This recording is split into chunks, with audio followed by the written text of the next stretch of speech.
अस्सलामु अलैकुम व रहमतुल्लाहि व बरकातुहू। इन्नल हम्दुलिल्लाह वस्सलातु वस्सलामु अला मन ला नबिय्य बअदा व अला आलिहि व सहबिहि अजमईन। औज़ु बिल्लाहि मिनश शैतानिर रजीम। बिस्मिल्लाहिर रहमानिर रहीम। इन्ना अंजलनाहु फी लैलतुल क़द्र व मा अदराका मा लैलतुल क़द्र। लैलतुल क़द्र खैरुम मिन अल्फि शहर। तनज्जलुल मलाइकातु वर्रूह फ़ीहा बिइज़्नि रब्बिहिम मिन कुल्लि अम्रिन सलामुन हिया हत्ता मतलाइल फज्र। যাবতীয় গুণগান হাম প্রশংসা মহান আল্লাহ রাব্বুল আলামিনের, যার প্রশংসা করে আমরা শেষ করতে পারবো না। সেই মহান আল্লাহর দরবারে আমরা শুকরিয়া আদায় করছি, যিনি আমাদেরকে কোরআনের আলোচনায় অংশগ্রহণ করার তৌফিক দান করেছেন। তারই শেখানো ভাষায় সংক্ষিপ্ত প্রশংসা করি আলহামদুলিল্লাহ। অতঃপর দরুদ ও সালাম শান্তির ধারা বর্ষিত হোক শেষ নবী বিশ্বনেতা হযরত মুহাম্মদ মুস্তাফা সাল্লাল্লাহু আলাইহি সাল্লামের প্রতি, যিনি আমাদের জন্যে সারা জীবন অক্লান্ত পরিশ্রম করেছেন, দিন ইসলামকে পৃথিবীর আনাচে কানাচে পৌঁছে দিয়েছেন। সেই মহামানবের প্রতি অগণিত দরুদ সালাম বর্ষিত হোক। আল্লাহুম্মা সাল্লি আলাই, আল্লাহুম্মা বারিক আলাই। কোরআনের সাথে আলোচনায় আমি আজকে সূরা আল কাদার তেলাওয়াত করেছি। সূরা আল কাদারের উপরে কিছু কথা আলোচনা করব। আমা তৌফিকি ইল্লা বিল্লাহ তাওয়াক্কালতু ইলাইহি উনীব।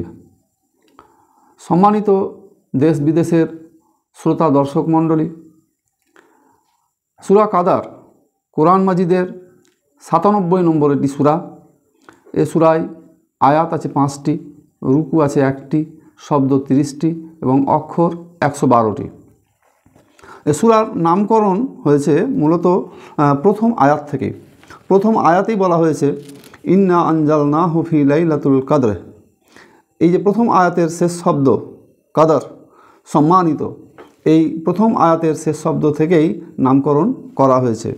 এই শব্দের মূল অর্থ হচ্ছে, কদর শব্দের অর্থই হচ্ছে সম্মান, মর্যাদা, মূল্য, গুরুত্ব। বিভিন্ন শব্দে আমরা এর অনুবাদ করতে পারি।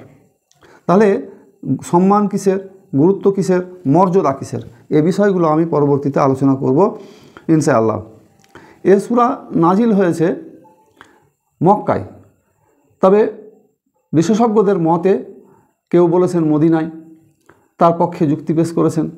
কেউ বলেছেন মক্কায়, তার পক্ষেও যুক্তি পেশ করেছেন। তবে সূরার যে আলোচনার মূল বিষয়বস্তু, আলোচনার যে ভঙ্গি, তাতে প্রতীয়মান হয় এ সূরাটি মক্কায় অবতীর্ণ হয়েছে। তো যাই হোক, আমরা সূরা মক্কায় অবতীর্ণ হয়েছে, বিভিন্ন তাফসীর কারকগণ হেডলাইনে তাই লিখেছেন, সেটা ধরেই আমরা আলোচনা এগিয়ে নিয়ে যাচ্ছি। এ সূরার অবস্থান করা হয়েছে সূরা আলাক, তারপরেই সূরা আলাকে যে প্রথম আলোচনা করা হলো কোরআন মাজিদের যে সূচনা, হেরা পর্বতের গুহায় সূরা আলাকের প্রথম ৫টি আয়াত। স্বাভাবিকভাবেই যে কোরআন নাজিলের সূচনা হলো তার গুরুত্ব কী, তার মাহাত্ম্য কী, তার ওজন কত, তার মূল্য কত, তার মর্যাদা কত, তার সম্মান কত, বা সেটা কখন নাজিল হলো, কোত্থেকে নাজিল হলো ইত্যাদি বিষয় তারপরেই আলোচনায় চলে আসে। ফলত সূরা আলাকের পরে পরেই সূরা আল কাদার এর অবস্থান দেওয়া হয়েছে কোরআন মাজিদে। অর্থাৎ বর্ণনার ক্রমিক ১, ২, ৩, ৪, ৫, ৬ এইভাবে যে কোরআনের সূরাগুলো আছে সেই অনুযায়ী সূরা আল কাদার হচ্ছে ৯৭ নম্বর সূরা এবং এর আগের সূরা সূরা আলাক হচ্ছে ৯৬ নম্বর সূরা। তাহলে এই সূরায় যে বিষয়গুলো মূলত আলোচনা করা হয়েছে তা হচ্ছে সংক্ষিপ্তভাবে, সংক্ষিপ্ত কথা যেটা, সেটা হচ্ছে যে কোরআন মাজিদের মূল্য, কোরআন মাজিদের গুরুত্ব, কোরআন মাজিদের মর্যাদা, এই বিষয়টিকেই মূলত তুলে ধরা হয়েছে। এর সাথে সাথে, এর মূল্য বোঝানোর সাথে সাথে লাইলাতুল কাদার এর রাত্রি সম্পর্কেও ধারণা পেশ করা হয়েছে। এ ধারণা পেশ করা হয়েছে এই জন্যে যে কদরের রাত্রির মর্যাদা বেশি কেন, অন্যান্য রাতের মর্যাদা বেশি নয় কেন, এই কথা ব্যাখ্যা করতে গিয়েই বলা হচ্ছে যে এই রাত্রিতে কোরআন নাজিল করা হয়েছে। তো যাই হোক, আমি সূরার আলোচনা ধরে ধরে আলোচনা করব। এতক্ষণ পর্যন্ত প্রারম্ভিক কথা বা ভূমিকাতেই আমি আপনাদের সামনে কিছু তথ্য দিয়ে রাখলাম। প্রথম আয়াত যেটা আলোচনা করা হচ্ছে, ইন্না আনজালনাহু ফি লাইলাতুল কদরে, আমরা ইহা অর্থাৎ কোরআন কদরের রাত্রিতে নাজিল করেছি। এই যে নাজিল করার কথা বলা হচ্ছে, কোরআন মাজিদে আল্লাহ রাব্বুল আলামিন বহু জায়গায় বলেছেন যে আমি কোরআনকে নাজিল করেছি এবং এর রক্ষণাবেক্ষণের দায়িত্ব আমার। কোরআন নাজিল করেছি আরবি ভাষায়, এরকম কোরআনের বিভিন্ন জায়গায় বর্ণনাগুলো দেওয়া হয়েছে।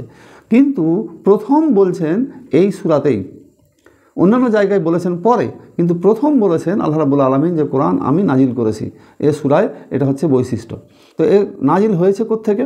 কোরআনের যে অবস্থান, মূল অবস্থান, এটা আমরা জানি লাওহে মাহফুজ। তো সুরক্ষিত ফলকে লিপিবদ্ধ রাখা হয়েছে। এই লাওহে মাহফুজ থেকে আল্লাহ রাব্বুল আলামিনের হুকুমে প্রথম আসমানে অর্থাৎ বাইতুল ইজ্জাতে অবতরণ করা হয়েছে এবং বাইতুল ইজ্জাত থেকে পরবর্তীতে আল্লাহ নবীর উপরে দীর্ঘ 23 বছর সময় ধরে কোরআন মাজিদকে ধীরে ধীরে ধীরে ধীরে ধীরে ধীরে আল্লাহ নবীর উপরে সময়, পরিবেশ, পরিস্থিতি অনুযায়ী অবতীর্ণ করা হয়েছে।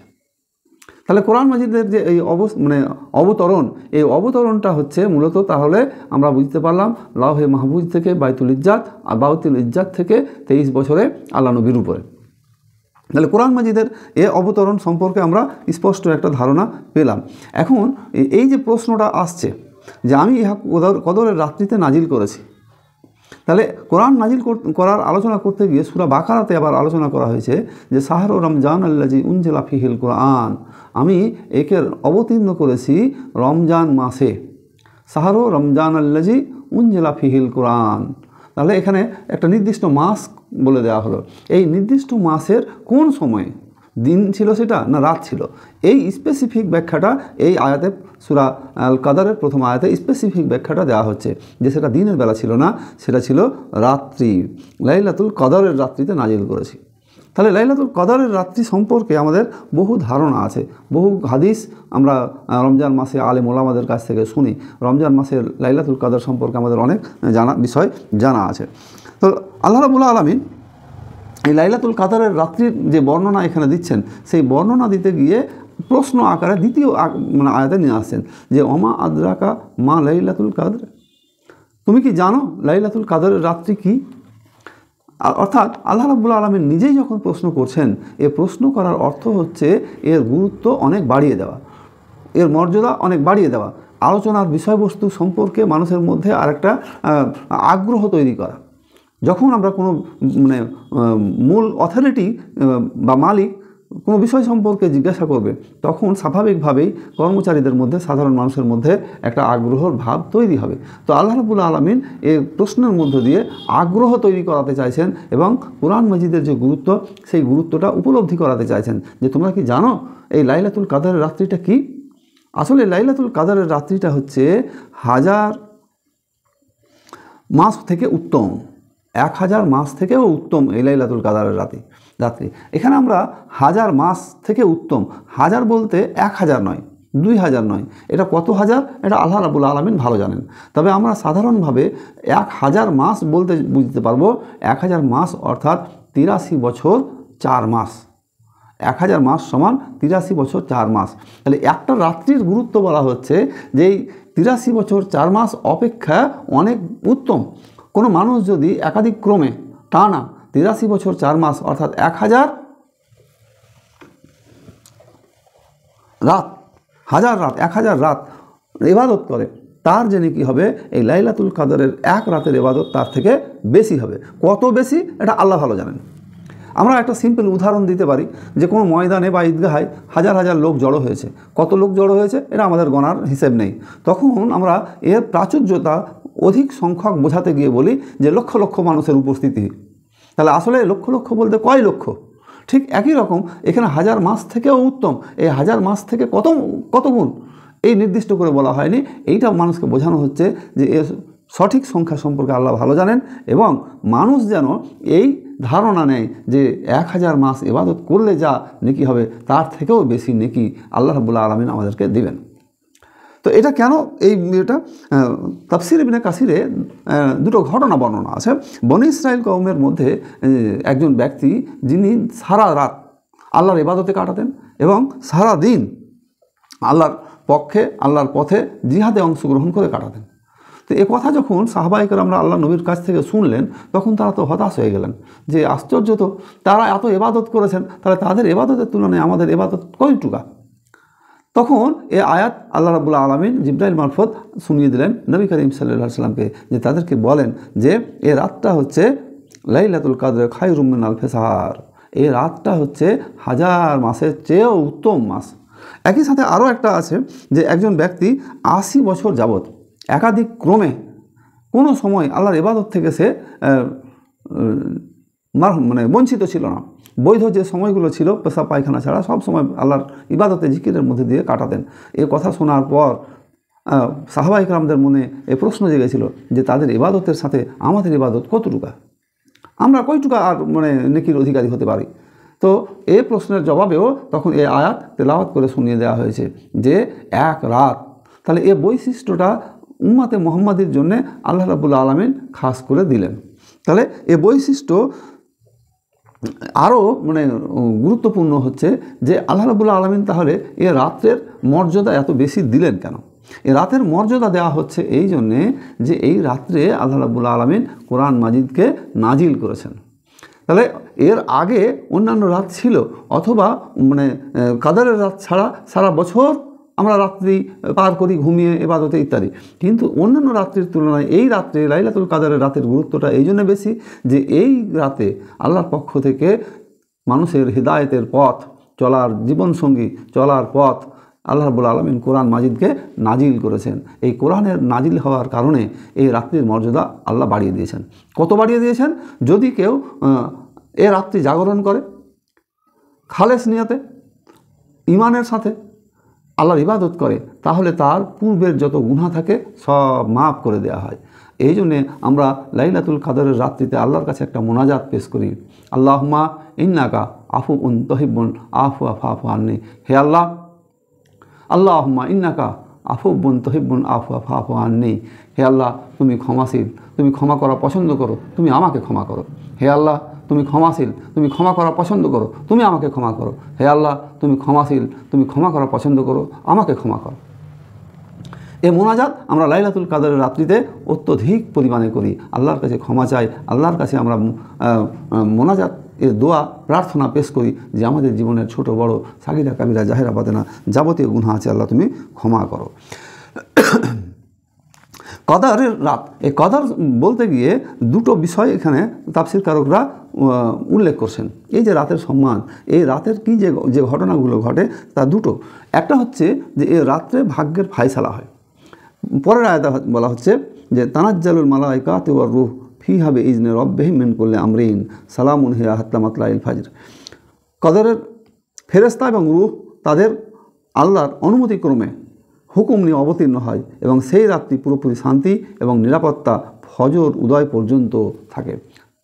এখানে যে সিম্পল অনুবাদ করা হলো সেই অনুবাদের আলোকে এখানে কদর শব্দের দুটো অর্থ তাফসীরকারকরা করছেন, গুরুত্বপূর্ণ অর্থ। এক নম্বর হচ্ছে যে এই লাইলাতুল কাদর, এই কাদরের রাত্রিতে আল্লাহর পক্ষ থেকে ভাগ্যের ফায়সালা হয়। অর্থাৎ আগামী একটা বছর প্রতিটা মানুষ, প্রতিটা জাতি কার উত্থান ঘটবে, কার পতন ঘটবে, কার ভাগ্যের কি পরিবর্তন ঘটবে, কিভাবে আগামী বছর চলবে, কোন সময় বৃষ্টি হবে, কোন সময় কি হবে ইত্যাদি আল্লাহ রাব্বুল আলামিন সব তো ফায়সালা করে রেখেছেন। তারপরে সেই ফায়সালাগুলো তার লিখিত ভাণ্ডার থেকে পর্যায়ক্রমে আগামী এক বছরের জন্য সেটা বাইতুল ইজ্জাত অর্থাৎ প্রথম আকাশে চলে আসে, সেখান থেকে পর্যায়ক্রমে সেগুলো অবতীর্ণ হতে থাকে। অর্থাৎ অবতীর্ণ বলতে পরবর্তী সময়ে কার ভাগ্যে কী আছে সেই বিষয়গুলো নাজিল হয়। তো আল্লাহ রাব্বুল আলামিন এই রাত্রের যে ফায়সালার কথা বলছেন, তাহলে এই ফায়সালাটা হয় একরকম, একটা হচ্ছে যে মানুষের ভাগ্যের, জাতির ভাগ্যের পরিবর্তন ঘটে, কোন জাতির উত্থান ঘটবে, কোন জাতির পতন ঘটবে, কে শাসক ক্ষমতায় থাকবে, কে শাসক ক্ষমতা থেকে অপসারণ হবে ইত্যাদি ছোট বড় সমস্ত বিষয় আল্লাহ রাব্বুল আলামিন এই রাতে ঘটান। এবং আল্লাহর পক্ষ থেকে একটা দৃঢ় হুকুম হযরত জিবরাইল আলাইহিস সালামকে দিয়ে পাঠানো হয় এবং এ রাত্রে এত বেশি পরিমাণ ফেরেশতা নাজিল হয়, অবতরণ করে যে গোটা পৃথিবী ছেয়ে যায়। পৃথিবীতে যে কাঁকরকণা আছে তার থেকেও বেশি পরিমাণ ফেরেশতা আল্লাহ রাব্বুল আলামিন জিবরাইল আলাইহিস সালামের নেতৃত্বে পাঠান, অর্থাৎ ফেরেশতারা অবতরণ করেন। এটা একটা ব্যাখ্যা। দ্বিতীয় ব্যাখ্যা হচ্ছে যে এই রাত্রিটা হচ্ছে মর্যাদার রাত, এই রাত্রিটা হচ্ছে সম্ভ্রমের রাত, সম্মানের রাত, মহাত্মের রাত। তাহলে একদিকে মর্যাদাপূর্ণ রাত, সম্ভ্রমপূর্ণ রাত, সম্মানের রাত, মহাত্মের রাত, তাহলে দুটো ব্যাখ্যা তাফসীরকারকরা করলেন। একটা হচ্ছে যে এর দ্বারা ভাগ্যের পরিবর্তন ঘটে যায়। আমরা কোন সময়ে মানুষের ভাগ্যের পরিবর্তন ঘটবে আমরা সারা জীবন হয়তো কল্পনা করতে পারি না, যে আল্লাহর কাছে দোয়া করলাম এটা হবে কি হবে না ইত্যাদি, আমাদের মাথায় এই টেনশনগুলো থাকে।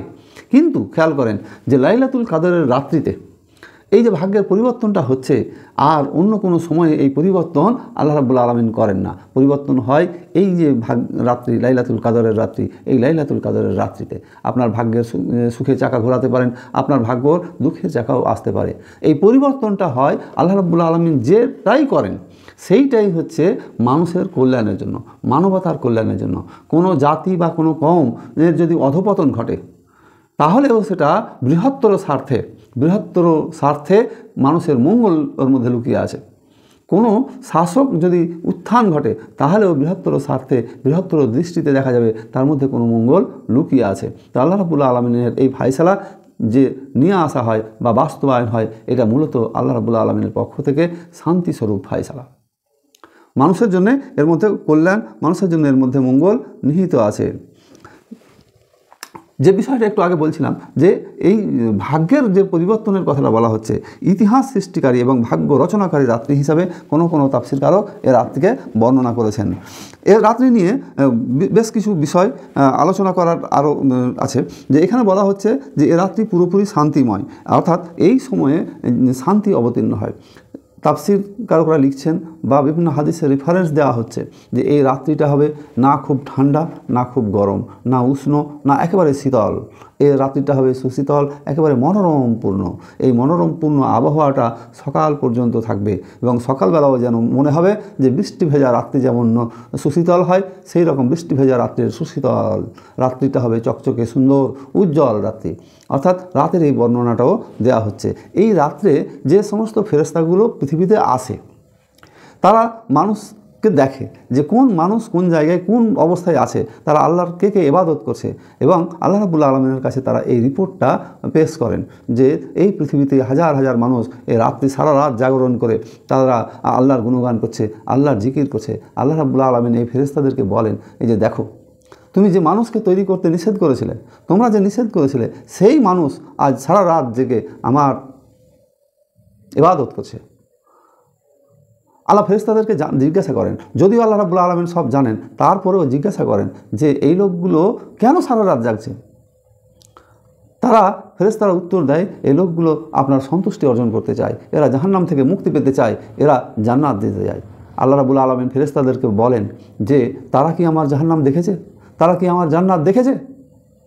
তারা যে আমার জাহান্নাম থেকে মুক্তি পেতে চায় তারা তো জাহান্নাম দেখেনি, তারা যে জান্নাত চায় তারা তো জান্নাত দেখেনি। তাহলে তারা এটা চায় কেন? তারা চায় এই জন্যে যে আমার পক্ষ থেকে যে হুকুম আমি জারি করেছি, আল্লাহ রাব্বুল আলামিন যে হুকুম মানুষের জন্য জারি করেছেন, সেই হুকুমটাকে তারা মেনে নিয়েছে। তারা বিশ্বাস করেছে যে আল্লাহ রাব্বুল আলামিনের নাফরমানি কাজ করলে আল্লাহ জাহান্নামে দেবেন, আল্লাহকে সন্তুষ্ট করতে পারলে আল্লাহ জান্নাতে দেবেন। জান্নাতের সুখ এবং জাহান্নামের ভয়াবহতা আমি আল্লাহ রাব্বুল আলামিন কোরআন মাজিদে এবং হাদিসের পাতায় থরে থরে থরে থরে সাজিয়ে রাখা হয়েছে। তারা এগুলো পড়েছে, তারা এগুলো শুনেছে, তারা এগুলোর উপরে আমল করেছে। এই পড়া শোনা আমল করা, এর মধ্য দিয়ে তাদের মধ্যে বিশ্বাস জন্মেছে যে আল্লাহ রাব্বুল আলামিন আমাদের একমাত্র স্রষ্টা, একমাত্র মালিক, ইবাদত তারই করতে হবে এবং তার কাছ থেকেই রেহাই চাইতে হবে জাহান্নাম থেকে, তার কাছেই মোনাজাত করতে হবে। তাহলে আল্লাহ রাব্বুল আলামিন তখন জবাব দেন ফেরেশতাদেরকে, এরা যেহেতু আমার জাহান্নাম দেখেনি, আমার জান্নাত দেখেনি, শুধুমাত্র আমাকে খুশি করতে চায়, তাদের উপরেও আমি খুশি। তারা আমাকে খুশি করতে চায়, আমি খুশি, আর আমি তাদেরকে আমার প্রতিদান দেব। এই প্রতিদানটা হচ্ছে আল্লাহ রাব্বুল আলামিনের ভাষা অনুযায়ী জান্নাতুল ফিরদাউসের মেহমান তাদেরকে বানিয়ে দেওয়া হবে। তাহলে কত বড় মর্যাদা, বড় সম্মানের অধিকারী দেওয়া হয়েছে। আর ফেরেশতারা শুধুমাত্র যে নাজিল হয় লাইলাতুল কদরের রাত্রিতে, বিষয়টা এরকম নয়। লাইলাতুল কদরের রাত্রিতে তো আসেই, তাছাড়াও ফেরেশতারা পৃথিবীতে অবতরণ করেন 1 নম্বর জায়গা যেখানে কোরআন তেলাওয়াত হয়। কোরআন তেলাওয়াতের জায়গায় অসংখ্য ফেরেশতা অবতরণ করেন এবং তেলাওয়াত শুনেন, এবং যারা তেলাওয়াতে অংশগ্রহণ করে, যিনি তেলাওয়াত করেন, যারা তেলাওয়াত শুনে যে সমস্ত মানুষগুলো, তাদের জন্য আল্লাহর কাছে ক্ষমা প্রার্থনা করেন, রহমত ভিক্ষা করেন।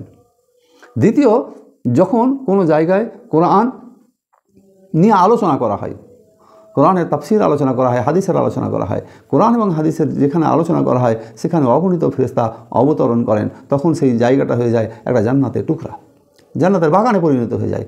3 নম্বর, ফেরেশতারা অবতরণ করেন যে সমস্ত মানুষ কোরআনকে শিক্ষার চেষ্টা করেন, তো তাদের ক্ষেত্রে এই হাদিসটা এরকম আছে যে দিনই এলেম শিক্ষার্থীদের জন্য ফেরেশতারা তাদের নূরের ডানা বিছিয়ে দেন।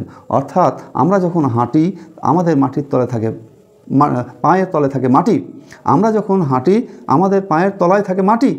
আর তালেবে ইলম, যারা ইলম শিক্ষা করে, তারা যখন হাঁটে তাদের পায়ের তলায় থাকে নূরের ফেরেশতাদের ডানা। নূরের ফেরেশতারা ডানা বিছিয়ে দেয়, তাহলে তাদের সম্মান, তাদের মর্যাদা কত বেশি আল্লাহর দরবারে। তাহলে আল্লাহ রাব্বুল আলামিন এই ফেরেশতাদেরকে পাঠান। এই ফেরেশতারা পৃথিবীতে এসে করে কি? ফেরেশতারা দেখে কোন মানুষ ঘুমিয়ে আছে, কোন মানুষ ইবাদতে মগ্ন আছে, এবং তারা তাদের জন্য সালাম অর্থাৎ শান্তির বার্তা নিয়ে আসে, শান্তির বার্তা প্রেরণ করেন। এই শান্তির বার্তা সালাম শব্দ নিয়েও দুটো ব্যাখ্যা আছে। একটা ব্যাখ্যা হচ্ছে যে সমস্ত ইমানদার লোকেরা এই কাজ করে, সারা রাত জাগে, আল্লাহর কাছে ইবাদত করে, আল্লাহর ইবাদত করে, আল্লাহর কাছে মোনাজাত পেশ করে, এদেরকে এই ফেরেশতারা সালাম দেন এবং তাদের জন্য আল্লাহর দরবারে মোনাজাত করেন। দ্বিতীয় আরেকটা ব্যাখ্যা দেওয়া হয়েছে, এই যে অগণিত ফেরেশতা, কোটি কোটি ফেরেশতা পৃথিবীতে অবতরণ করেন, এই ফেরেশতারা নিজেদের মধ্যে আপোষে সালাম বিনিময় করেন। প্রথম ব্যাখ্যা যেটা সালামের, যে ফেরেশতারা মানুষের জন্যে আল্লাহর দরবারে সালাম, শান্তি প্রার্থনা করেন, দোয়া করেন, মুনাজাত করেন আল্লাহর কাছে। আচ্ছা, যে সমস্ত ফেরেশতাগুলো পৃথিবীতে আসে তাদের কি কারও কোনো পাপ আছে? না, তাদের কোনো পাপ নেই, নিষ্পাপ নিষ্পাপ সৃষ্টি। তো আমরা মানুষ, আমাদের হাজারো পাপ, আমাদের দোয়া আল্লাহর কাছে কবুল হতেও পারে, নাও পারে, আমরা আশাবাদী কবুল হবে। তবে যে সমস্ত ফেরেশতারা আমাদের জন্য দোয়া করে, মোনাজাত করে, আল্লাহর কাছে রিপোর্ট পেশ করে, এরা নিষ্পাপ। এরা যখন আমাদের জন্য দোয়া পেশ করবে আল্লাহর কাছে, তখন এই দোয়া কবুল হবে, এইটা আমাদের একটা সিওরিটির জায়গা আছে, অন্তরে আমরা এটা বিশ্বাস করি যে নিষ্পাপ ফেরেশতারা আমাদের জন্য যখন দোয়া করছেন, তখন আমরা এটা বিশ্বাস রাখতে পারি যে আল্লাহ রাব্বুল আলামিন এই দোয়া, এই মোনাজাত কবুল করবেন। তো আজকের যে আমি আলোচনা আপনাদের দরবারে করলাম, তার শেষ পর্বে এসে এই যে কদরের রাত্রির কথাটা বলা হচ্ছে, এই কদরের রাত্রিটা কখন, এটা নিয়ে তাফসীরকারকদের মধ্যে নির্দিষ্ট করে সময় উল্লেখ করেননি কোনো তাফসীরকারক। তাহলে শুধুমাত্র আল্লাহ নবী হযরত মুহাম্মদ মুস্তাফা সাল্লাল্লাহু আলাইহি সাল্লামকে সাহাবায়ে কেরামরা যখন জিজ্ঞাসা করেছেন এই সম্মানিত রাত্রিটা কখন, তখন আল্লাহ নবী বলেছেন শেষ দশকে খুঁজবেন, একটা বর্ণনা। দ্বিতীয় এরকম বর্ণনায় আছে শেষ দশকের বিজোড় রাত্রিতে লাইলাতুল কদর খোঁজা হবে। অর্থাৎ আমরা সাধারণভাবে ধরেই নিচ্ছি যে শেষ দশকের এই যে বিজোড় রাত্রি, এই বিজোড় রাত্রিতেই লাইলাতুল কদর সম্পূর্ণ হয়।